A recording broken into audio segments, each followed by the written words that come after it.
Thank you for joining Wars of the Roses as we continue with part 29, Commandery, Knights Templar, of the Origin of Freemasonry and Knights Templar by John Bennett.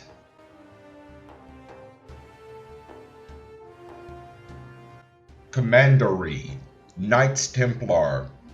In the United States, an assembly of Knights Templar is called a Commandery and must consist of at least 9 members. The government of Masonic Knights Templar in this country is vested, first in Commanderies, which confer the degrees of Knight of the Red Cross, Knights Templar, and Knight of Malta.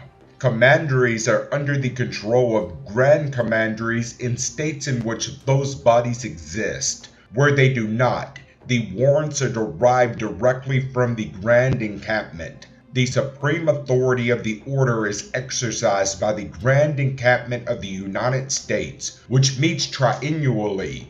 The presiding officer is a Grand Master.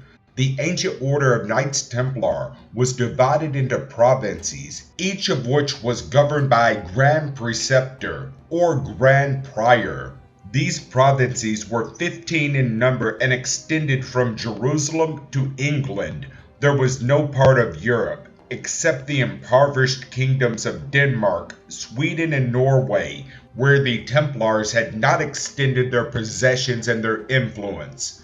In all the provinces there were numerous temple houses called preceptories, presided over by a preceptor. Some of the houses were also called Commanderies. The latter name has been adopted by the Masonic Templars of this country. Thank you for watching, and please don't forget to share, like, subscribe, and comment. And if you can, please consider donating to Wars of the Roses. Links to PayPal and Patreon are in the description. Thank you so very much.